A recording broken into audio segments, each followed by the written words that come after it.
Prepare-se! Está no ar a Rádio Barão de Mauá com o programa Painel. Olá, está começando mais um programa Painel aqui na Rádio Barão de Mauá. Hoje o programa fala de um gênio das artes plásticas, Cândido Portinari. Para falar sobre o artista e sua obra, os alunos do segundo ano de jornalismo da Barão de Mauá convidaram a gerente do Museu Casa de Portinari, Cristiane Patrícia, e o artista plástico Valério Dias. Tudo bom? Obrigada pela presença. Valério, começando por você, o que significa a obra de Cândido Portinari para as artes plásticas? Eu acho que, como artista, eu tenho a obrigação de fazer uma simples comparação de um gênio da pintura brasileira, que é Cândido Portinari, que significa para o Brasil a mesma coisa que Picasso para a Espanha, ou Van Gogh para a Holanda, ou Monet para a França. Por quê? Ele representa a história daquele momento em que ele vivia.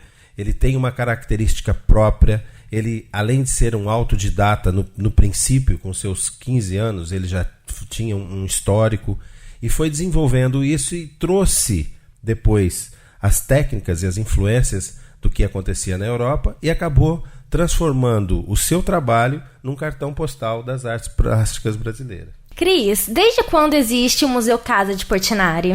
O Museu Casa de Portinari ele foi fundado em 1970. 14 de março de 1970, mais precisamente.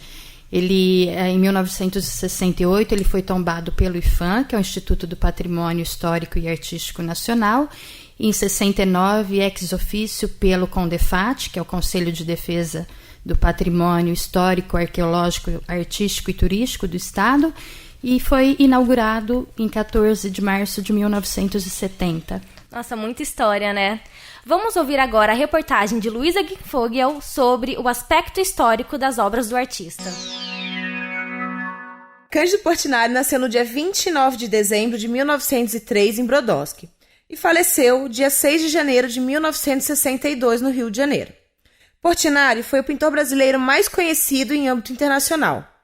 Obras como Meninos, Mestiço, Colhedores de Café e Catequese são retratos históricos do Brasil, como afirma o historiador Cláudio Gonçalves da Silva Neto. A importância das obras de Portinari ela fica evidenciada quando nós percebemos o meio social em que ele vive retratado nas obras. Se nós pegarmos todas as obras de Portinari e colocarmos numa mesa, nós conseguiríamos ver como se fosse uma odisseia do Brasil. A história do Brasil está contada ali de forma política, de forma histórica. Ele vai retratar a religião, ele vai retratar a vida das pessoas, o cotidiano, a cultura do país, a formação econômica do Brasil. Portinari ele teve uma visão antropológica. Existem algumas citações, cartas dele dizendo dessa necessidade que ele tinha de retratar o seu povo. Então a gente percebe que a história do Brasil é retratada nessa necessidade que ele tem de mostrar o seu meio social, a sua crítica. Valério, o povo brasileiro é o principal tema das obras de Portinari? Eu acho que é uma das principais, porque ele retrata com naturalidade, por exemplo, o Casamento da Roça, um quadro que ele fez de uma cena que ele viu e que ficou na cabeça dele por um tempo. Crianças brincando, naquela época, hoje nem se existe mais aquele tipo de brincadeira, mas os meninos plantando bananeira, na minha opinião, é um dos quadros mais bonitos e que tem uma história interessante. Numa das exposições, foi pendurado de cabeça para baixo, que o cara acho que não sabia do tipo de história que ele estava representando. As questões onde ele vivia, ali em Brodowski, as plantações, coisas que eram da região, da visão que ele tinha. Então, Portinari, quando se dedica a pintar coisas nacionais, essa questão de olhar para aquilo que ele está vendo e passar isso para o seu trabalho, ele deixa claro que ele é um pintor nacionalista. Cris, o museu passou por uma recente reforma, né? A nossa repórter Amanda Igual fala sobre isso em sua reportagem. Depois da restauração, de 2012 ao início de 2014, o Museu Casa de Portinari, localizado em Brodowski, conta com a interatividade tecnológica para atrair os visitantes. Quem fala sobre o assunto é um dos visitantes do museu, Yuri Garavini. Quando o museu reabriu as portas, o público estava curioso para saber como o museu estava. Os boatos do museu mais interativo foi se espalhando através da página do Facebook do museu. Sem sombra de dúvidas, foi um grande atrativo para novos e antigos visitantes. Com a tecnologia, ficou mais fácil entender e conhecer a história do pintor. O fato do museu ter visita monitorada e também interatividade tecnológica, eu acredito que é uma fixação ainda melhor da história de Cândido Portinari e a sua arte. Cris, depois da restauração, tem um público mais jovem interessado em visitar o museu por conta da interatividade? Olha, o público ele tem crescido de uma forma geral. Nós temos um público escolar que visita o museu normalmente durante a semana. Muito desse público ele vem ao museu através do projeto da FDE, que é um programa Cultura e Currículo. Então, é feito um repasse para as escolas através da APM e as escolas públicas agendam, né, através de o agendamento é feito lá em São Paulo direto, e aí as crianças das diretorias de ensino da região visitam o museu. Mas aos finais de semana nós temos o público espontâneo, e junto com esse público espontâneo nós temos percebido que de fato tem crescido realmente essa procura por jovens, né, e adolescentes. Que bacana. Valério, Portinari, além de um grande artista, foi uma pessoa atuante do processo político em sua época, né? Acompanhe na reportagem de Mariela Chagas. Cândido Portinari se candidatou a deputado em 1945 e depois a senador em 1947 pelo Partido Comunista Brasileiro. O PCB na época queria o poder democraticamente. Quem fala sobre isso é o cientista político Luiz Rufino. O PCB, o Partidão, como ele era conhecido, ele tinha mudado a estratégia vem modificada de Moscou, desde o final da Segunda Guerra Mundial, 1945. A estratégia não era mais a revolução armada, a estratégia seria a tomada do poder por uma revolução passiva. E o partido sabia que para isso, nos termos marxistas, ela deveria cooptar então a superestrutura, os artistas. É aí que entra o papel de Jorge Amado, Cândido Portinari e outros intelectuais aderindo ao partido e se candidatando pelo partido na disputa então de uma cadeira no Congresso. Em 1947, Portinari perde a cadeira no Senado por uma margem pequena. Valério, falamos de um aspecto histórico das obras de Portinari, mas também existe um aspecto político e de crítica social nas obras dele, certo? Muito bem lembrado isso, porque não é só a pintura bonitinha das pessoas, ou como a gente já falou aí, da questão religiosa. Ele tem um cunho político muito grande. Ele é, assim, expressivo no traço dele. Os retirantes, que até hoje o pessoal lá do Nordeste acaba vindo aqui para o Sul, para o Sudeste, as obras, principalmente Tiradentes, enfim, a própria Guerra e Paz, é diretamente uma alusão à questão política. E as pessoas que quando olham o trabalho dele acham assim, é só a representação de alguma coisa, de um sofrimento. Não, ali era claramente o momento em que o Brasil estava vivendo. Ele foi um determinado momento da época dele exilado. E isso transformou a sua personagem como um dos principais artistas brasileiros no momento. Nós somos muito jovens, o Brasil tem 500 anos só, então não tem muita cultura para se tratar do aspecto generalizado. Então, quando se fala de Portinari, se lembra do mulato, das pinturas das fazendas, das próprias questões religiosas, mas esse lado político que ele retrata fielmente, assim, a ideia do Tiradentes ter sido retalhado, todo decepado, ele faz claramente como foi, na visão dele, de uma maneira em que até a época não se podia fazer isso. Então ele deixa claro que para a questão artística não tinha nenhum tipo de censura. E ele vai bem em cima com o crivo do pincel, usando da sua arma para a política. Cris, você acha que existe a falta de interesse do brasileiro em visitar museus? Eu acredito que não seja falta de interesse. Eu acredito muito que seja falta de oportunidade e de hábito. Por isso, o Museu Casa de Portinari ele trabalha intensamente junto ao público infantil. Nós temos um projeto, e o projeto é Caminhos e Pontes, e os educadores do museu, eles visitam as escolas municipais, estaduais da cidade, e eles interagem com essas crianças, convidam esses professores, essas crianças para visitarem o museu, e a gente percebe que quando eles fazem essa visita, o interesse deles é muito grande. Então a gente acredita que realmente é a falta de hábito, né? É muito mais atrativo para a criança quando se fala de ir a um parque ou a um shopping, mas quando ela está no museu e ela compreende que ali é um espaço de reflexão, sobre a sua própria, né, condição, sobre o fazer artístico, isso transmite para a criança os valores, né, que a gente compreende que a arte traz para a vida de todos nós. É isso que vai mostrar a reportagem de Josi Silva. Vamos ouvir. O Brasil tem hoje 3.200 museus, de acordo com o Instituto Brasileiro de Museus. O estado de São Paulo abriga 415. A região de Ribeirão Preto tem museus importantes como o MARP, Museu de Arte de Ribeirão Preto, o Museu TAM, em São Carlos, o MAPA, Museu de Arqueologia e Paleodontia de Araraquara e o Museu Nacional do Açúcar e do Álcool em Pontal.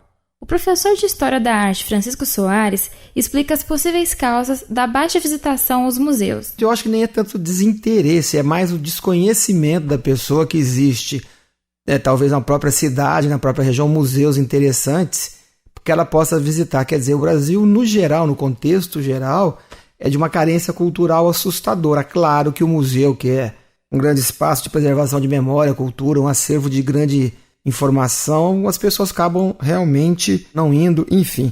Basta ver por outros fatores também, quais os filmes que passam, as músicas que tocam. Quer dizer, a cultura de massa está nivelada muito por baixo. Claro que vai refletir no museu. O professor fala ainda de um espaço na região que agrega obras originais de Dalí. Salvador Dalí fez uma série de obras que retrata a Divina Comédia Humana. E é de um morador de São Carlos. As obras ele arrematou numa situação anterior e ele doou para a cidade. Então, quer dizer, São Carlos tem um museu que tem obras originais de Salvador Dalí, coisa que não tem, talvez, na América Latina inteira. Valério, você também acha que não falta incentivo do governo e da mídia para mobilizar a visitação nos museus? O incentivo do governo é muito pequeno em relação ao que se faz com a cultura. Então, vamos separar as coisas. Primeiro, deveria ser feito um trabalho, como agora há pouco a gente falou, que é formar o público. O público tem que ter atrativo para ir ao museu, para entender o que tem no museu. Não só simplesmente fazer o passeio, vamos no shopping. Não, não é a mesma coisa, vamos no museu. Você vai no museu, você vai adquirir cultura. Você vai ver coisa que você só vê em livros. Sabe, é uma relação diferente de um passeiozinho simples. Quem vai no museu, a primeira vez que eu fui na casa de Portinari, eu era bem novo, aquilo fica para sempre guardado na cabeça. A primeira vez que eu entrei num ateliê do Leopoldo Lima, um artista daqui de Ribeirão, que era também para mim um fascínio, você fica com aquela imagem para sempre. E a diferença é formar um público para isso. Então não adianta só o governo incentivar os alunos pequenininhos a irem lá e eles não darem continuidade. O aluno tem que falar, pai, hoje eu vi isso assim, assim, e me deixou feliz. E olha, acontece coisas diferentes além daquelas paredes do museu. Porque faz com que a criança desenvolva uma criatividade através daquilo que ela está vendo pela primeira vez ou que até então só tinha visto em livros. A condição primeira de se formar o público para ir ao museu é mostrar o atrativo que tem lá dentro. Não simplesmente, olha, nós vamos lá na casa do Portinari porque tem os quadrinhos do Portinari. Não, tem uma história, ele viveu lá dentro. As paredes lá respira o que ele respirava. Na capela tem uma história, na minha opinião, muito legal, que os santos são os rostos dos familiares dele. Assim como os profetas do Aleijadinho, lá em Congonhas, têm as caras dos inconfidentes. Então é saber um pouco mais da história nossa através dos museus. E isso sim o governo deveria incentivar. Aqui fica assim o meu protesto, porque eu fui diretor regional do CISEM, que é o Sistema Estadual de Museus. A gente teve um programa que conseguiu, no primeiro ano, fazer um trabalho de levar crianças para os museus a ter atrativos. Morreu no segundo ano essa ideia. Então, para quem está nos ouvindo aí, fica, os políticos principalmente, fica essa ideia. Incentive mais projetos culturais. para que vocês tenham depois formadores de opiniões, pessoas mais críticas e que entendam aquilo que foi visto dentro de um museu. Cris, o que você acha que precisa ser feito para trazer o público aos museus? Olha, justamente, eu acho que é esse trabalho de formação do público, divulgar, porque o Museu Casa de Portinari, né, a nossa missão, além de preservar, é divulgar a obra do artista, e a gente tem essa preocupação de formação. Porque quando a gente forma a criança desde pequenininha, que ela vai adquirindo esse hábito de visitar os museus, ela passa esse hábito depois para a sua família, para os seus filhos, quando ela for um adulto. E nós já tivemos muitos casos no museu de crianças que visitaram com a escola, muito pela iniciativa do próprio professor, que também tem que ser reconhecido, né? Porque não é fácil pegar um ônibus, encher de criança, né? E sair para visitar, ir para uma outra cidade. Existem uma série de fatores, né? Que às vezes acabam desestimulando essa ida, essa visita, essa viagem. Mas a gente acredita muito nisso, que esse trabalho que o museu realiza ali dentro do seu espaço, mostrando para a criança que ali é um espaço de reflexão e de lazer também, ele leva esse conceito para a família. Ele chega, ele fala, olha, eu gostei, e ele acaba convidando. Nós já tivemos várias situações de que a criança visita o museu durante a semana e volta aos finais de semana e leva os pais, leva os amigos, os avós. Então o museu é sim um lugar bacana para a gente ir, para a gente pensar, né, no contexto em que o artista viveu, pensar na função do museu como uma função social que todo museu tem também, né? Não é só abrir as portas e receber o público. O museu é muito além disso. O museu, ele está, no caso, estou falando, né, pelo Museu Casa de Portinari, o Museu Casa de Portinari está ali para atender o público visitante, mas também para atender muito a comunidade local, para trazer valores, né, e conceitos de como a arte é importante para a vida de todos. Isso já é um bom incentivo, né? As obras mais importantes de Cândido Portinari são os painéis Guerra e Paz. Vamos ouvir sobre eles na reportagem de Gabriela Vila. Grandiosa, a obra Guerra e Paz de Cândido Portinari não foi algo que surgiu da noite para o dia. Os painéis, que possuem aproximadamente 14 metros de altura, levaram cerca de 4 anos para ficarem prontos. Eles foram encomendados na década de 50 pelo governo brasileiro para serem presenteados à ONU em Nova York. Mas foi apenas em 2012 que a obra pôde ser vista no Brasil, no Memorial da América Latina em São Paulo. A jornalista Renata Canales visitou a exposição e conta qual foi a sensação ao ver os painéis. Então essa obra ela ficou tantos anos nos Estados Unidos, né? E ela teve aqui no Brasil, no Memorial da América Latina. Eles puseram a obra numa sala, e em outra sala que você visitava antes, você via pequenas partes daquele conjunto todo da obra e embaixo vinha a explicação de cada parte. E o Portinari foi tão minucioso, eu olhei e comecei a chorar, porque eu entendia cada partezinha, porque aquela sala anterior tinha me contado a história. A jornalista acredita que Guerra e Paz continua sendo uma obra atual. A sociedade continua passando por essa dicotomia entre o bem e o mal, entre a guerra e a paz. E a gente vê isso hoje em Palestina, Ucrânia, e vamos aí pensar o que a gente pode fazer da nossa parte para não chegarmos a uma terceira guerra mundial, né? Valéria, qual a proximidade que você vê no painel de Cândido Portinari com o Guernica de Picasso? Passa a ser mais uma referência, porque basicamente são os mesmos temas. A pintura do Picasso é só branca e preta, a do Portinari tem uma vida mais intensa por causa da cor que ele coloca, mas os traços, a questão da expressão das pessoas, de cada sofrimento que você vê ali, ou então no lado da paz, a diferença das tonalidades, isso, o trabalho do Picasso tinha muita relação também, porque a Pombinha da Paz, que é uma das coisas mais famosas em termos de paz do mundo, foi criada com traços simples, do mesmo jeito que o Portinari fazia. O traço dele era simples, mas tinha uma expressão tão forte que quando você olha, praticamente você sente o sofrimento das pessoas que estão retratadas ali. Você acaba se emocionando de uma maneira que o pintor se dedicou, se empenhou, se colocou na tela de tal forma, da mesma maneira que o Picasso retrata na terra dele, na Espanha, na cidadezinha de Guernica, que tinha sido bombardeada. E aí, essa encomenda para o Portinari torna o Brasil um dos expoentes máximos dentro da ONU. Apesar de até tempos atrás ele não era tão conhecido assim, mas tinha o seu trabalho dentro da maior organização da paz do mundo. Então, a relação que eu vejo do trabalho do Picasso com o trabalho do Portinari são referências muito próximas pelo expressionismo que os dois têm no seu traço. Cris, quais são as obras de Portinari que os visitantes mais procuram no museu? No Museu Casa de Portinari, com certeza, é a Capela da Nona. É o ponto forte do museu, da visitação. E nós temos um tipo de acervo que ele é muito pouco conhecido no Brasil, são pinturas feitas diretamente na parede, nas técnicas de têmpera e afresco. Então as pessoas se surpreendem quando chegam na Capela da Nona. Primeiro, por toda essa afetividade que ele demonstra ter, né, pela avó paterna. Segundo, por ter retratado ali a fisionomia de parentes e amigos.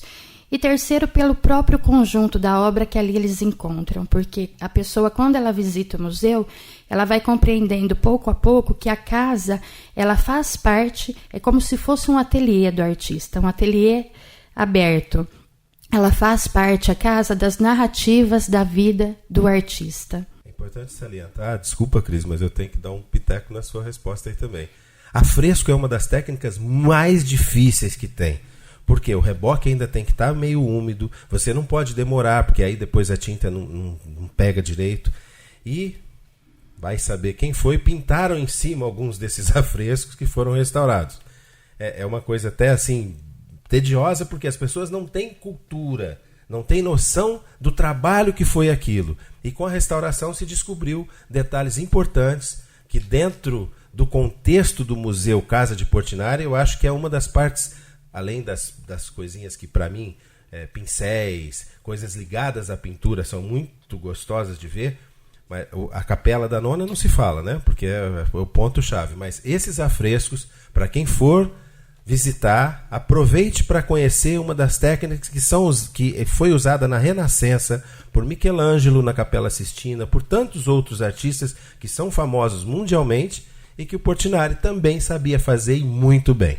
Isso, ali na casa nós temos as primeiras experiências do Portinari em pinturas murais.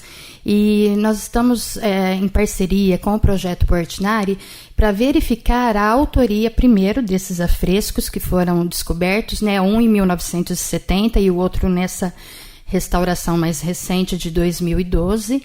O de 1970 ele é de autoria de Portinari e esse de 2012 ainda estão sendo feitos estudos, mas através de fotos nós, e juntamente com o projeto e outros profissionais, né, que trabalham junto com o museu, através das fotos a gente tem assim, indícios de que provavelmente tenha sido por desejo da própria família e do próprio artista que esse mural tenha sido coberto com outras demãos de cal, né, e de tinta.